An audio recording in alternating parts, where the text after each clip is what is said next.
You are listening to the People Centric podcast, where we talk through the toughest challenges that people face at work and give practical advice to fixing those challenges. Thanks for joining our movement to create workplaces that are happier, healthier, aligned, and empowered by putting people at the center of all that we do.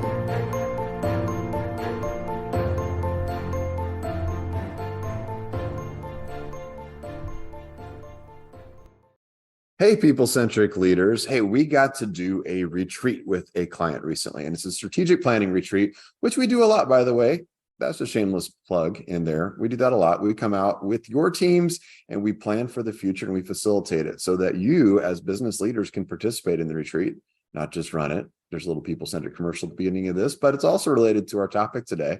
And at that retreat, we decided to kind of do a team building activity, and we gave the team a puzzle. And the puzzle the goal was to solve the puzzle as quickly as possible. That was the goal, to solve the puzzle as quickly as possible. And we gave them multiple puzzles and gave them multiple attempts to try to solve it. And what happened was really interesting. And it's something that happens in a lot of teams, is in the race to be productive in terms of solving this puzzle, they moved very, very quickly, but they didn't plan anything together. They didn't think about what's their next steps. They were yelling at each other. I mean, literally the team was yelling. It was who could speak the loudest. Let's go, go, go, go, go. We got to move faster. We got to move faster. They had one person who wasn't moving very fast. And so they started to just pull that same person aside and be like, you have to move faster. You got to move faster. You got to move faster.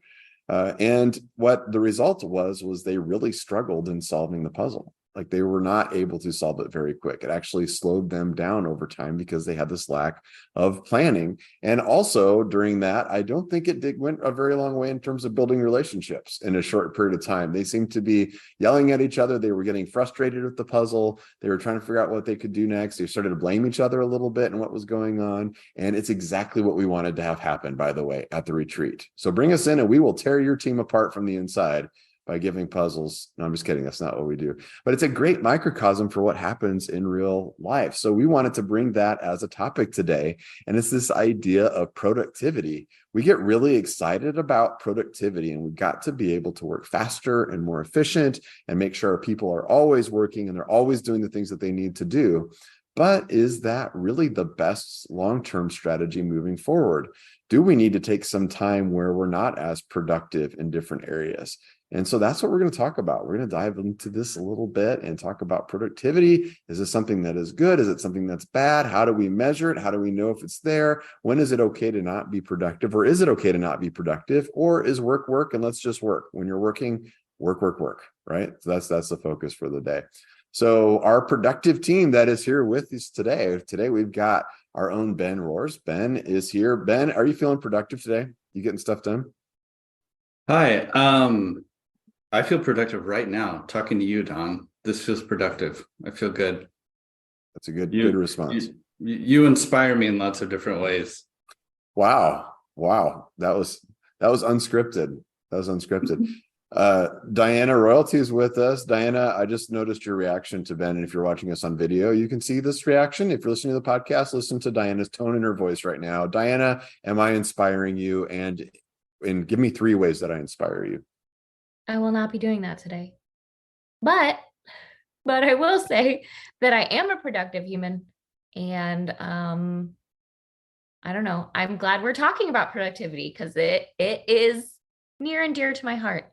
But I don't like that you're kind of insinuating that I can't just be like, Don, work harder, work faster, do better. And it doesn't work that way, because I feel like it should. You think it should work that way? It should work that way. If I just like yell at Matt louder, will he work harder? I think that's how that works. Sometimes.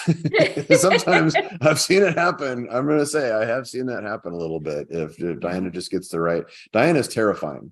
So there's a little bit of that. If Diana really leans into something and needs you to get something done, you do it. It reminds me of, I'll tell a quick productivity story. I probably could have opened this one, but it's a little bit abstract. Is when my son, Jeff, was little, he was on a YMCA basketball league, and they talked about how you could pivot and shoot and all this stuff, but these are the really little kids. He was little. It was where you could barely get the ball up to the basket, kind of a league. And their coach was a guy who used to be a player for, he actually went to the NBA for a little while, and he's huge. He's ginormous player. He's big and he's tall. He's like 7 feet tall. I'm not exaggerating. He's literally 7 feet tall, and he's huge too. Like, he's not a skinny 7 foot tall. He's a big guy.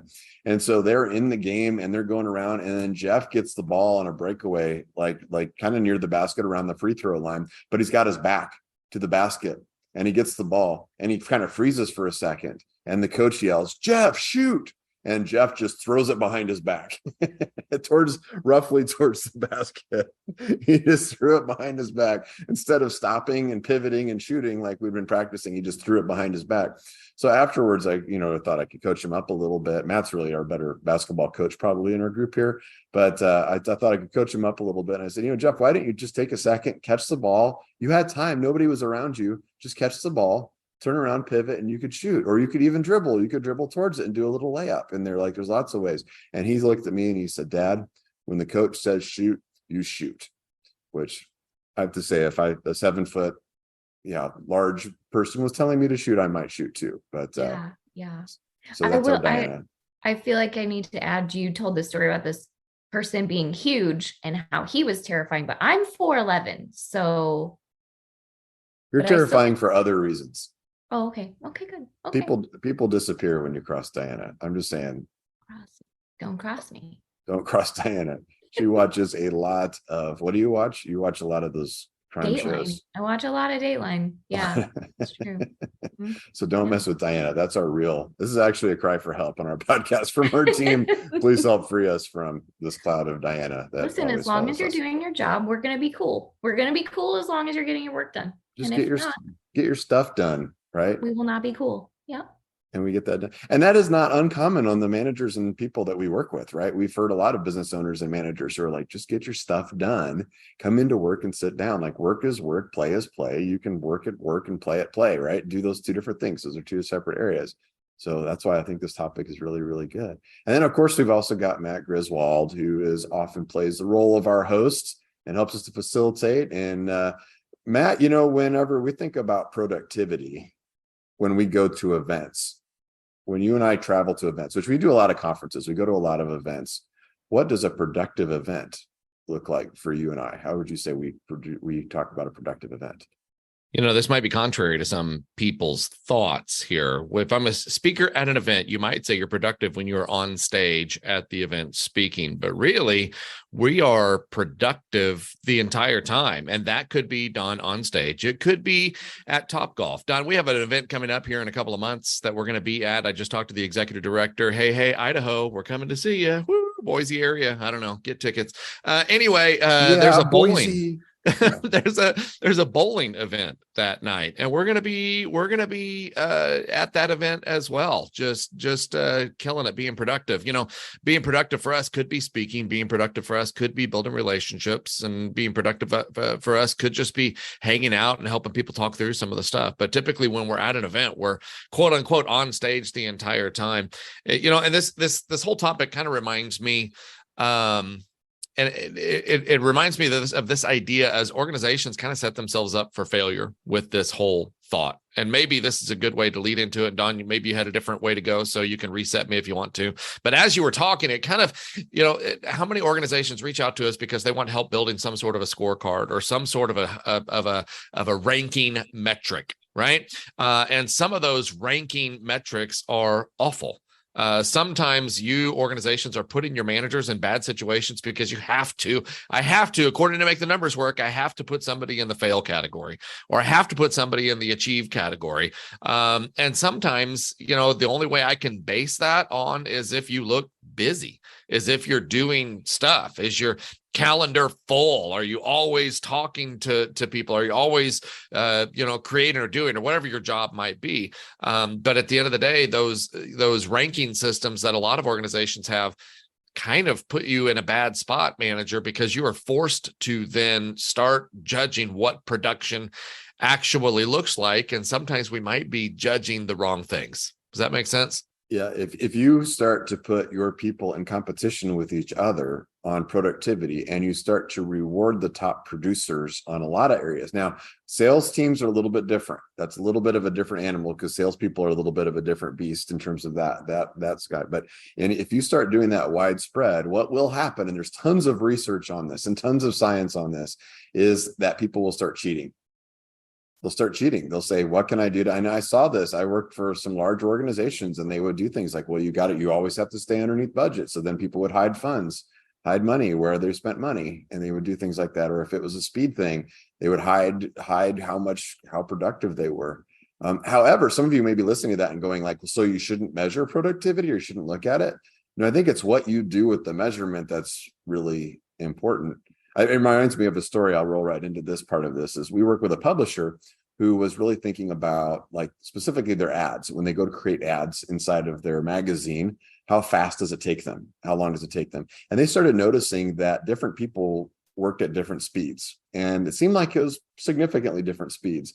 So this company actually did track their hours, so they actually knew how much they produced, so they could figure out like how many hours did it take them to produce an ad. So we actually created that data, the owner did, and we got to look at it. And they took their 5 people that created ads, and they knew how long it took them to create an ad, and it was significantly different amongst those 5 people. And they should be kind of creating the same type of ad, because you might be thinking like some ads are fast, some ads are slow. Like, I get that. All 5 got similar work, but I mean, it was significantly different, to the point of, I think like the fastest person was 3 times faster than the slowest person.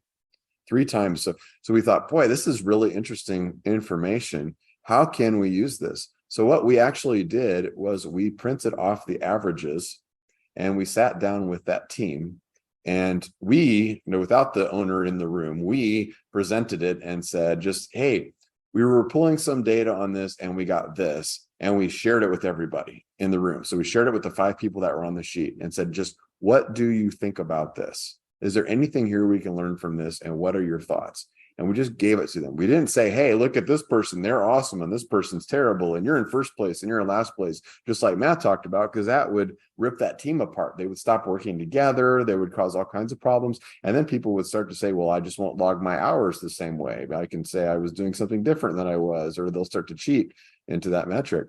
But what they did instead was they started to say, how are you doing that? What's your approach to creating these ads? Are we spending too much time? And what we learned is that some people didn't know, like, some of the information to create the ad was already available. They were looking it up separately. So there were some process things that we were missing. So once that came out, it was like, oh, we can go to the same location to go get this information. And it's a lot easier than us going to look at this separately. They also talked about, the person who's at the top of the list talked about their approach for creating ads. And what happened pretty quickly was that everybody's scores got a lot better. Like, everybody became more productive because they figured it out. They worked it out, not because somebody else did. Don, it almost sounds like I can almost see that team around the table going, yeah, you look stupid busy. Do you know why? Because you're really inefficient. Great job running around all over the place, but you're extremely inefficient. And sometimes, though, they're rewarded for the running around all over the place, even though somebody else is maybe doing the same work in half the steps, because they're just really efficient at what they're doing. They have their process down. Diana, you'd probably agree with this. If you took a video of me working at my desk and a video of Diana working at my desk, and you just watched it for just a minute, and you said, who do you think is working? Who's the busiest? Who's cranking out more work? I'll bet most people would say I am. That's true. Yeah, I think they would. Because I'm like, okay, I got to do this, and I got to go do this, and I got to move over here, and then I got to move this, and I got to jump on this call, and I got to do this email thing. And you watch Diana, and Diana is just cool, sitting there working. That's not really fair, though. A lot of times on podcasts, we think that the internet froze because Diana hasn't blinked for a while, but that's not really true. She's just staring like that. That's not kind of a fair comparison, right, Diana? Like, you're pretty stoic, calm. I have little movement. I'm a calm presence in the, like, kinesthetic session. Like, in a kinesthetic way, I'm very calm, but inside my brain is moving very quickly. Doing jumping jacks in there. Yeah. I like how you described how calm you were in the slowest possible podcasty way.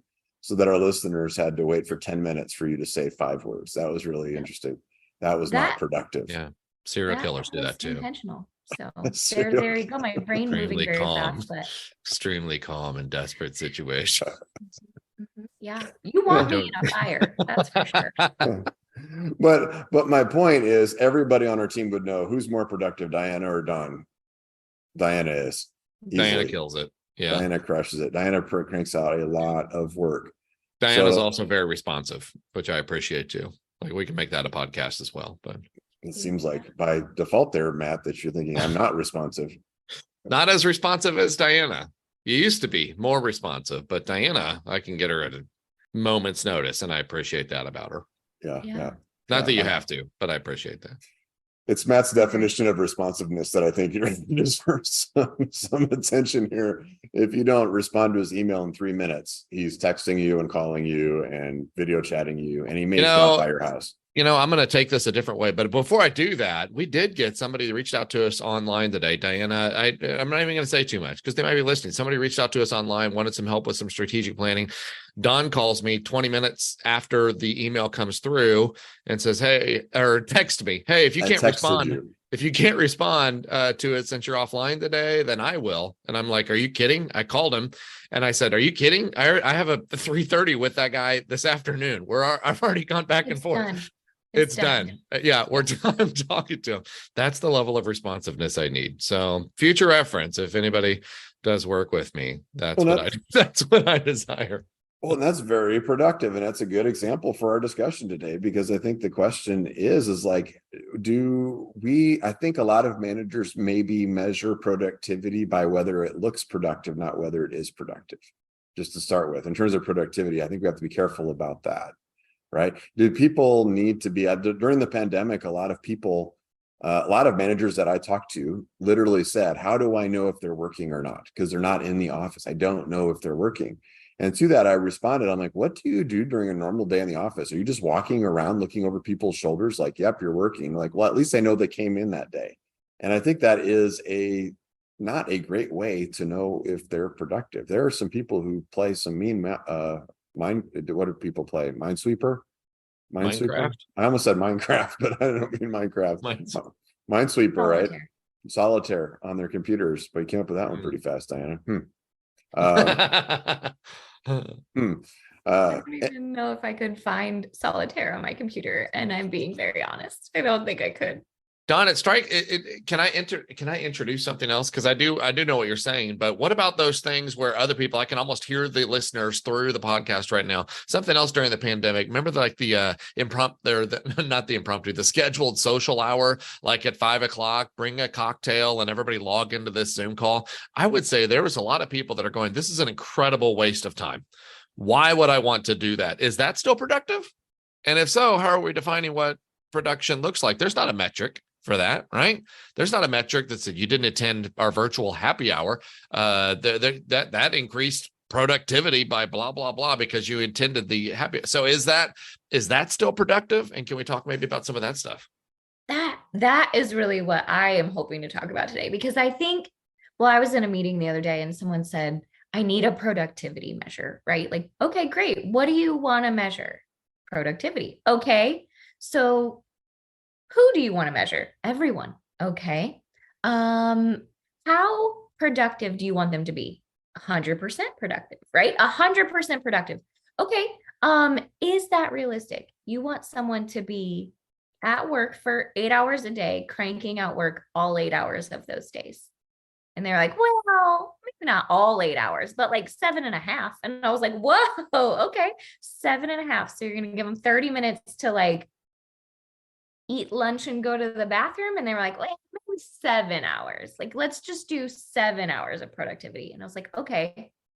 So can you give me like a percentage that you want a person to be productive? And they kept saying 100%. And I was like, that is crazy pants. You're never going to get a person 100% effective and productive. And they were like, why not? Why I am paying them to be productive. So then I started bringing up the things that aren't productive, but are actually productive, which I want to talk about, like what you were talking about, Matt, like What are those things that people must do at work that do enhance productivity, but don't look like productivity? I mean, I'll throw us all under the bus. And Diana, this might be something that you're talking about here, also might be an equal frustration. We legit have Diana, who is in charge of scheduling and wrangling us to be on this podcast, right, on a calendar. And sometimes we really need to crank out some content because we get behind. But there has been more than one occasion that we all appear for the podcast at the time frame and just talk about our lives and the weekend. And then 45 minutes later, it's like, well, guess we're not recording a podcast today. Was that still beneficial, though? I would argue, yeah. I don't think that that's a waste. I don't think that that's a waste of time. Like some of those for me, some of those impromptu, and maybe I'm different, Ben, maybe I can hear your feedback on this, but I'm the person that likes to video call you anyway, just so I can see you when I'm talking to you. So I value that time, but I know that I'm not, that I'm not necessarily the voice for the team on that. Like, is that still a productive time? And what are we hoping to get from a team? Like, what's the produce of that time too? Ben, you might be on the opposite end of that. No, I think especially with a team like ours that we travel to see clients, and sometimes people's schedules are really full and they're on the road a lot. And so, Matt, last week you and I drove to see a client and had some time, just in the car chatting and connecting and talking about work, talking about clients, talking about other things. And that was really good. But you and I had not been in the same physical space for a couple weeks before that, I think, and so especially when we've got a team that's moving around and we've got different schedules, and there are times that we can feel just really disconnected from each other and really miss each other. And so then there are times when we get together to record a podcast and we haven't been in the same physical room in a couple of weeks. And so now we're in the same virtual room, and it's a great chance to reconnect.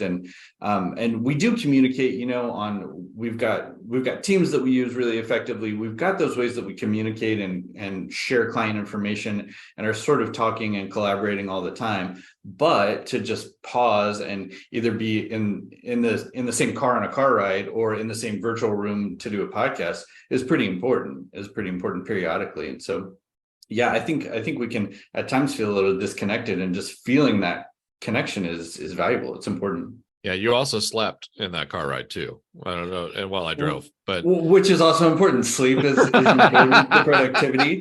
Don't forget to sleep, everybody. I think there's data on that. I think there's data on sleep and productivity. I think there's somebody studied get that your rest, before. everybody.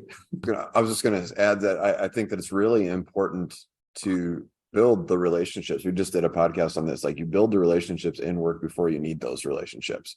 So building relationships is productive. It's not productive necessarily in the moment, but you have to build those relationships before you need them, and then it will be productive later. It's just taking a moment to be able to build those relationships. I think it's really productive. So why do we need those relationships at work?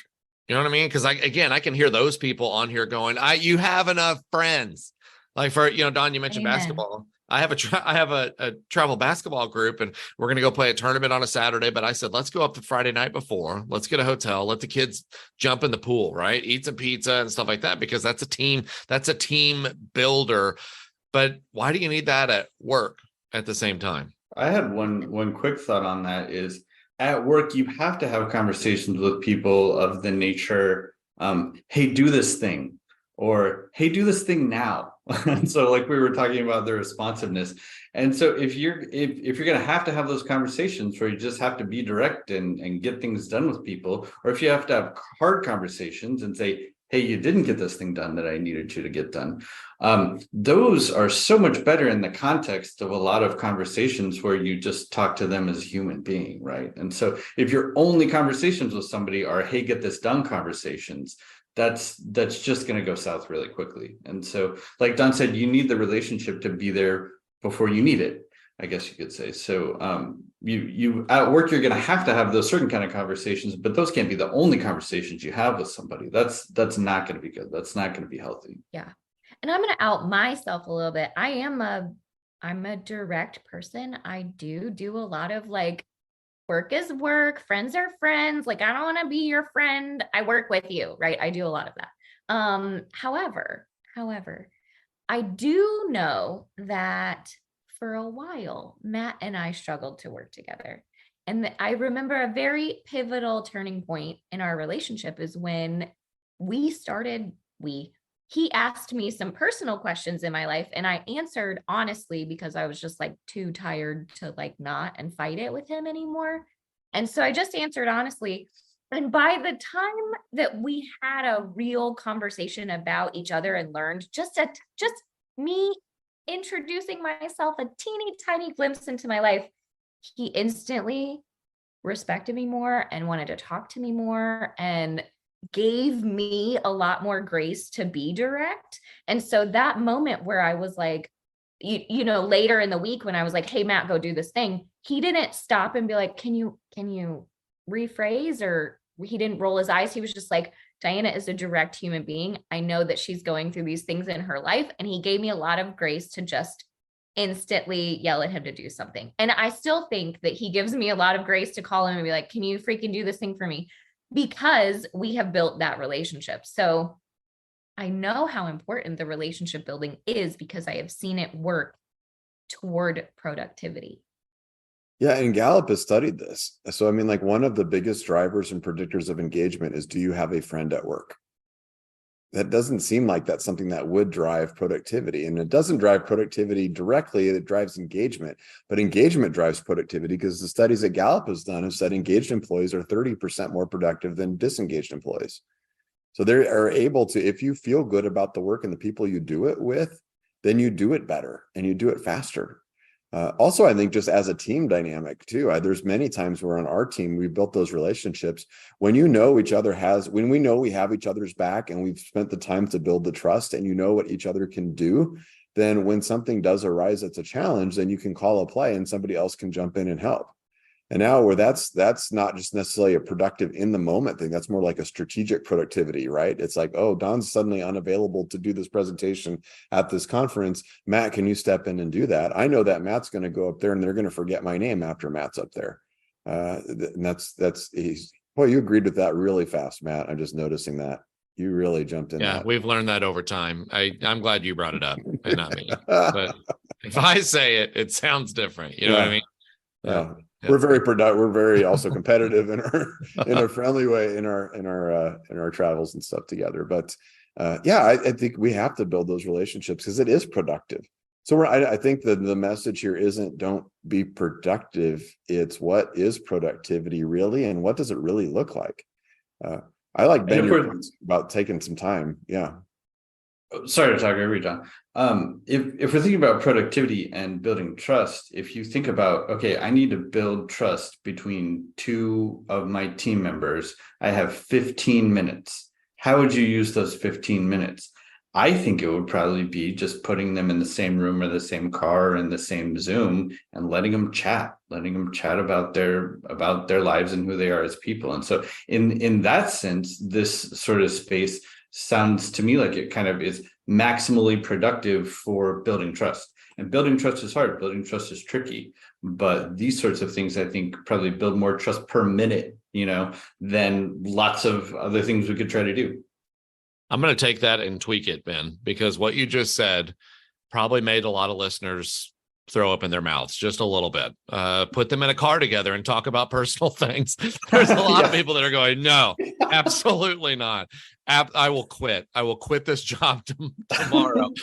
I think if you need to pause and drink some Pepto or something. Right. I think you just troubled a lot of people. What I would take, I like the sentiment, but what I would do is maybe try to turn it into a little area of a work focus, and you guys can, correct me if I'm wrong here too, or put me on a different path. But I think, having the conversation, first of all, is how are we defining productivity? And second of all, how do you like to approach work?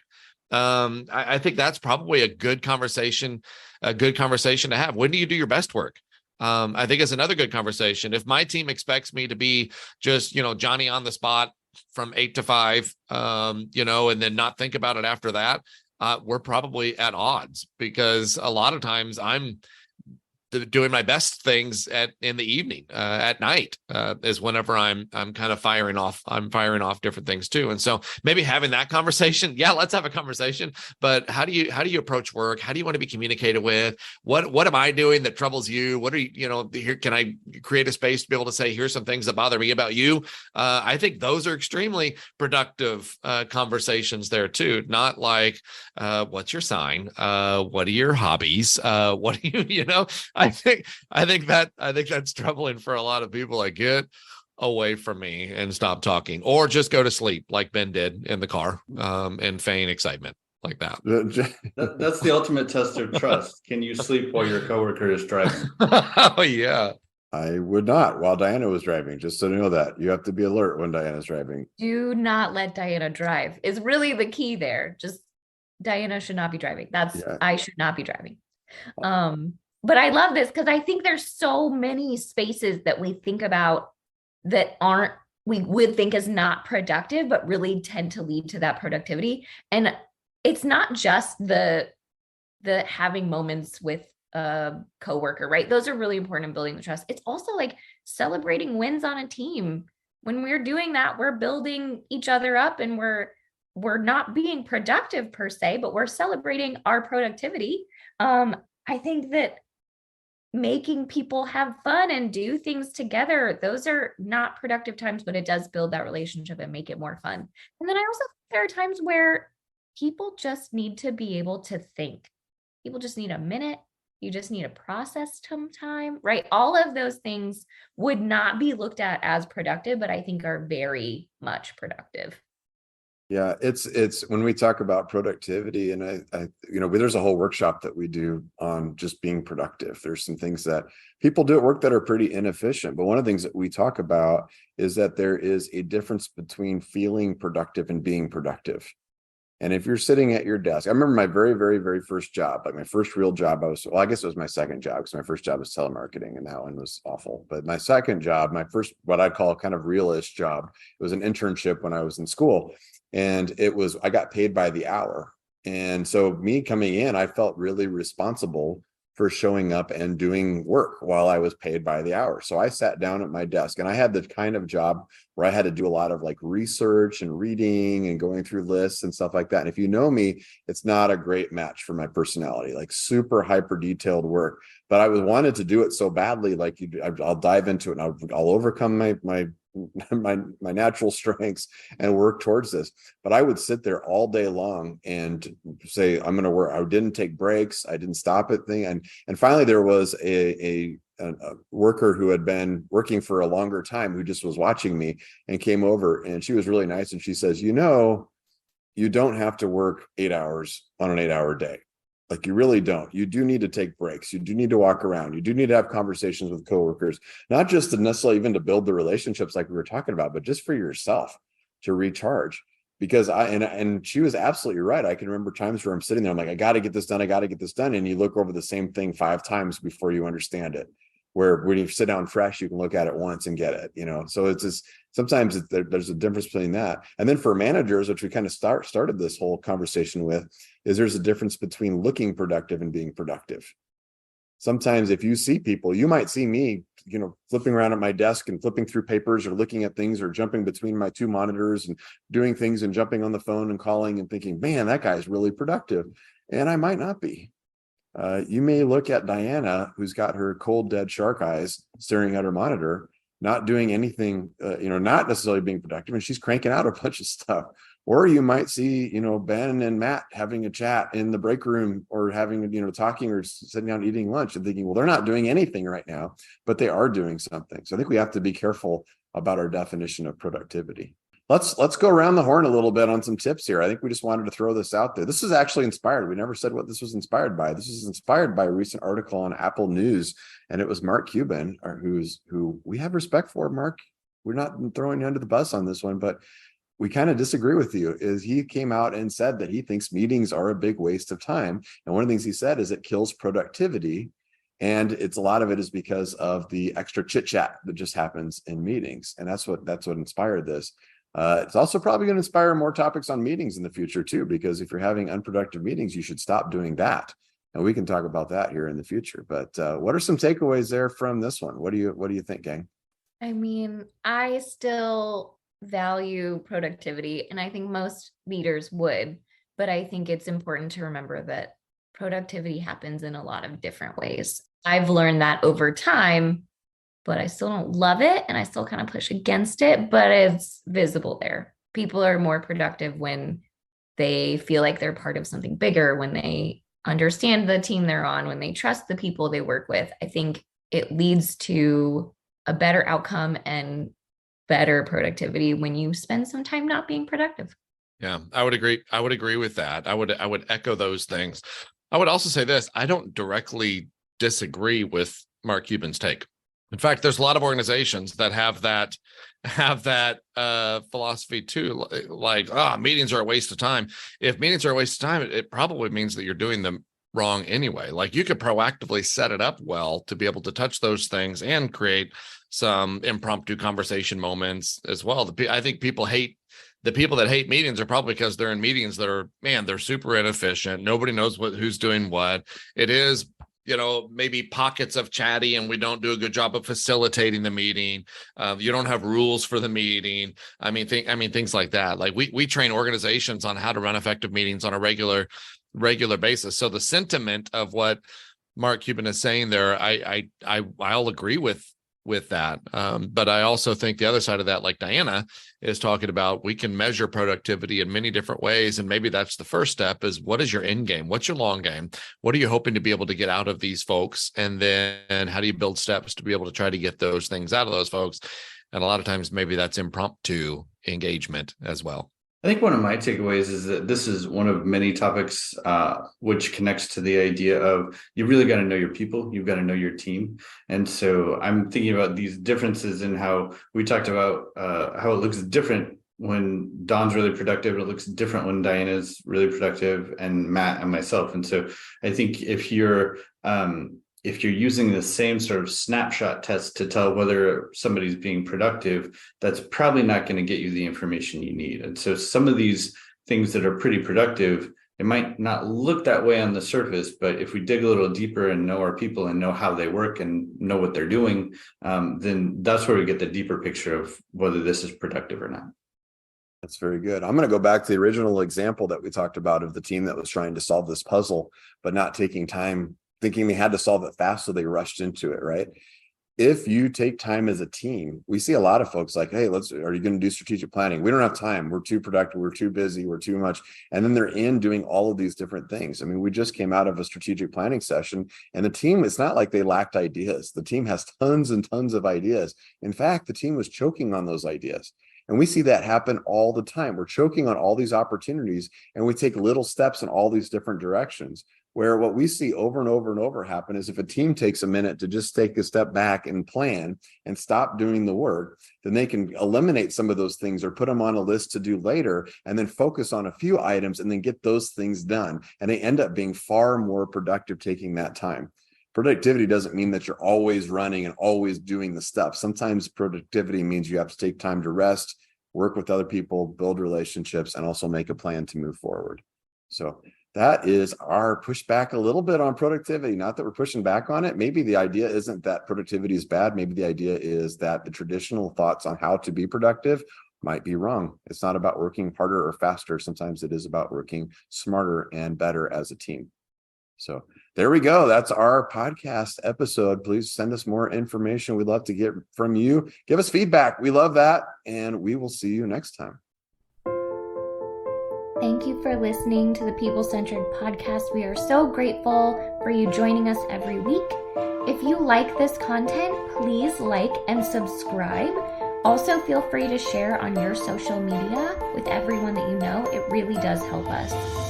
If you would like to contact us, I have put our information in the show notes. Please reach out anytime. We love hearing from you. We will be back next week with a new topic. Until then, be well and lead well.